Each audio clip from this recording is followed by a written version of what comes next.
Hey everybody, welcome to my channel. Hey, seen any Lumix L10 videos lately? Man, there was a flood of that stuff coming out, right? So I've watched a bunch of those. I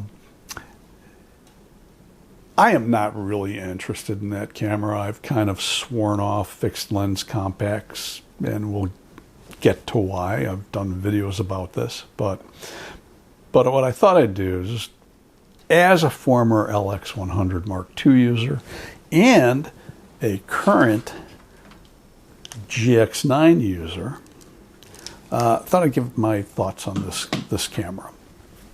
Maybe talk about pluses and minuses.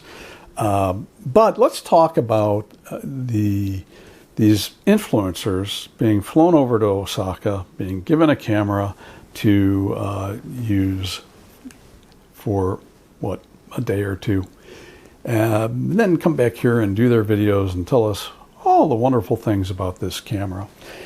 Call me skeptical about, going off on a junket like this, all expenses paid, probably wined and dine while they're in Osaka.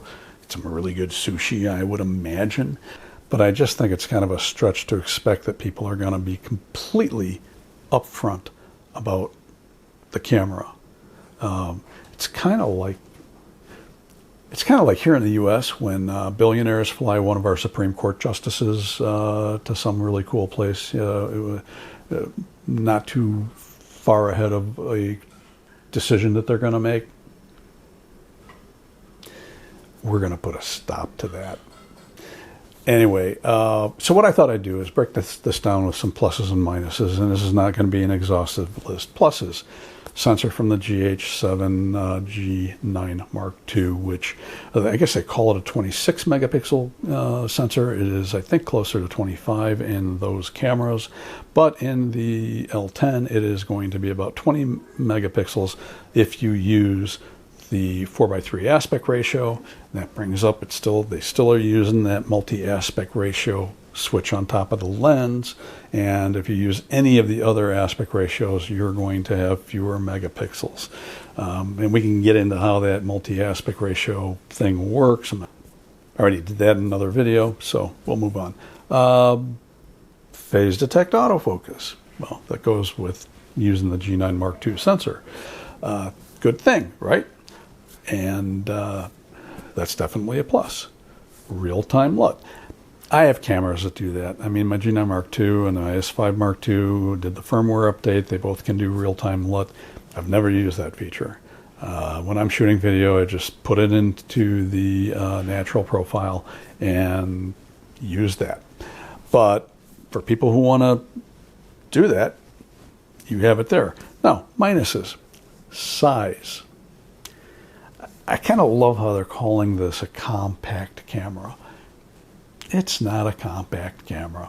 I mean, what it reminds me of is way back, when I was in college, my older brother had a Yashica Electro 35, which was a rangefinder, 35 millimeter film camera. I think it had about a 40 millimeter lens on it.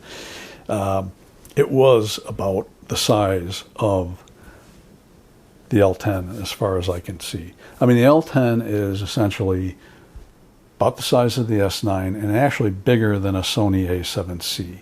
So I'm sorry that's not compact. And then you get all these people who realize this and say, well, you can't put it in a pocket. I've already done a video about this. Don't put a compact camera in your pocket. I mean, unless you have it, unless you're using some sort of protection. I mean, protection's always a good thing. Prevents lots of regrets. So yeah, it's not a compact camera. The other thing that I'm skeptical about, it's the lens. Essentially, it's the same lens that was on the original LX100 from 2012. They have given this cryptic, we've updated this lens, without specifying, what'd you do? What did they do? Better coatings. Because that lens, I really like the rendering of the lens on the LX100 Mark II, but if you pointed it into the sun, you got a fair amount of flare. I mean, I even have just regular Lumix Micro Four Thirds lenses. They're not Leicas, that do better with those sort of conditions than the lens on the LX100s did. So, and that brings us to the elephant in the room, dust. What have they done to prevent dust from getting onto the sensor? Because I had dust get into my LX100 Mark II, get onto the sensor in the first year, and I sent it in under warranty to get that cleaned out. And then it got dust on the sensor again. So that's an issue. My ZS200, little Lumix 1-inch sensor point and shoot, got dust on the sensor. And there's no good way to clean that out without sending it in to have it cleaned. You've got that vacuum cleaner method with the pop bottle and, trying to suck the dust out. Doesn't always work. So I would like to know specifically what they have done to keep that from happening. Because if somebody plunks down $1,500, which is what they're asking for, and then another, $100 or $2 for the titanium gold model, which actually I don't think the price is out of line. If you look at the rate of inflation from when the LX100 Mark II came out at $999, it would be around $1,300 now in today's dollars. And that's what used LX100 Mark IIs are going for on the used sites, like in new condition. So a couple $100 extra and you get this, updated camera. When camera companies come out with weather sealed bodies, they frequently release a diagram that shows you where all the seals are. So come on, tell us what you did. How are you going to prevent dust from getting on the sensor? Because I guarantee you, if somebody plunks down $1,500 and gets dust on the sensor, they're not going to be happy about that. In fact, this might be the one time that I think it might be a good idea. Like when you buy off of some sites, it'll ask you if you want an extended warranty. You really got to dig into those to see what they cover.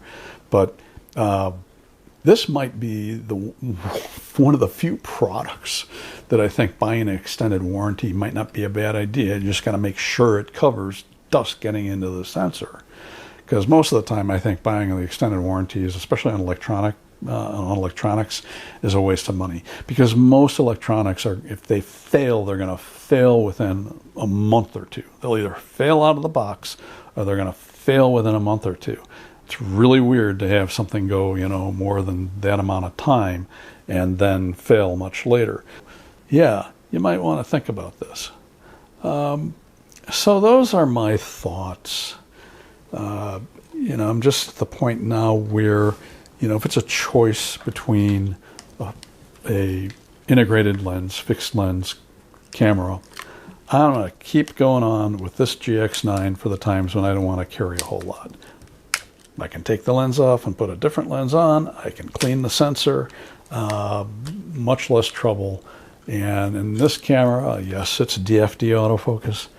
Never had an issue with that for what I do. It's mostly photography. And DFD autofocus is fine for photography. So, it's a nice shiny new object that, but of course, the camera companies are always throwing nice shiny new objects at us, trying to make us part with our hard-earned dollars. But I really am to the point now where chances are I'm not going to buy another camera because I'm happy with what I have and I don't need more than 24 or 25 megapixels. That's it. If you have any questions, comments, insights, leave them down below. If this was useful to you, pop the thumbs up button. That's a big help to me. I'm Todd Banner. I will see you next time.